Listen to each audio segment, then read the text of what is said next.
मीराबाई की कहानी।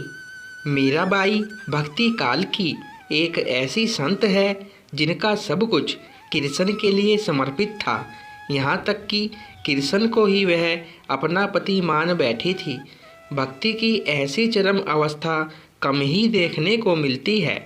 आइए जाने मीराबाई के जीवन की कुछ रोचक बातें। मीराबाई के बाल मन में कृष्ण की ऐसी छवि बसी थी कि किशोर अवस्था से लेकर मृत्यु तक उन्होंने कृष्ण को ही अपना सब कुछ माना। जोधपुर के राठौर रतन सिंह जी की इकलौती पुत्री मीराबाई का जन्म 16वीं शताब्दी में हुआ था। बचपन से ही वह कृष्ण भक्ति में रम गई थी।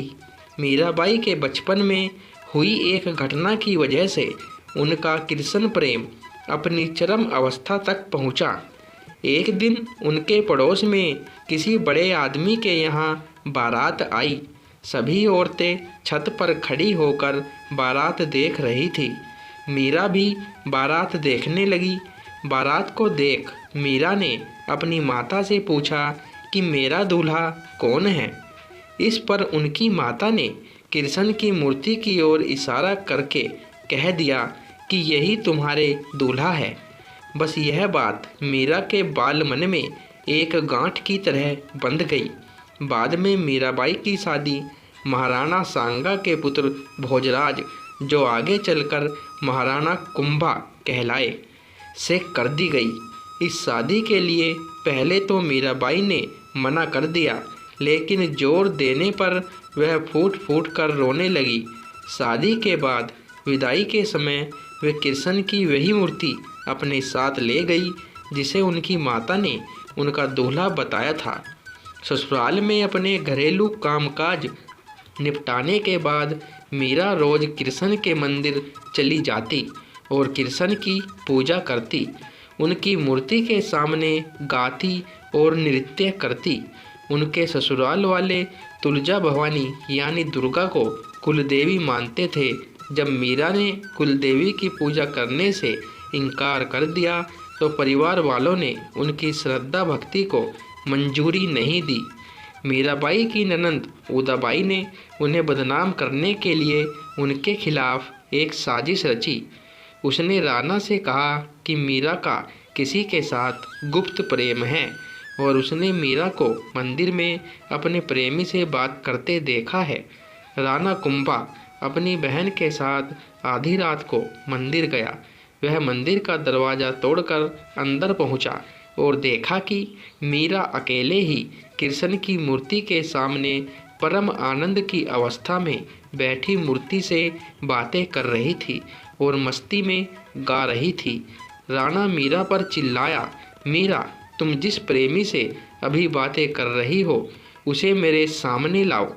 मीरा ने जवाब दिया, वह सामने बैठा है, मेरा स्वामी नैन चोर, जिसने मेरा दिल चुराया है। और वह समाधि में चली गई। इस घटना से राणा कुंभा का दिल टूट गया, लेकिन फिर भी उसने एक अच्छे पति की भूमिका निभाई और मरते दम तक मीरा का साथ दिया।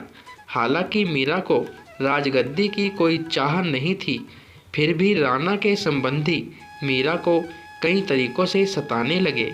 कृष्ण के प्रति मीरा का प्रेम शुरुआत में बेहद निजी था, लेकिन बाद में कभी कभी मीरा के मन में प्रेमानंद इतना उमड़ पड़ता कि वह आम लोगों के सामने और धार्मिक उत्सवों में नाचने गाने लगती। वे रात में चुपचाप चित्तौड़ के किले से निकल जाती थी और नगर में चल रहे सत्संग में हिस्सा लेती थी। मीरा का देवर विक्रमादित्य, जो चित्तौड़गढ़ का नया राजा बना, बहुत कठोर था। मीरा की भक्ति, उनका आम लोगों के साथ घुलना मिलना और नारी मर्यादा के प्रति उनकी लापरवाही का उसने कड़ा विरोध किया।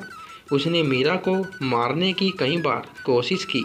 यहाँ तक कि एक बार उसने मीरा के पास फूलों की टोकरी में एक जहरीला सांप रखकर भेजा और मीरा को संदेश भिजवाया कि टोकरी में फूलों के हार है।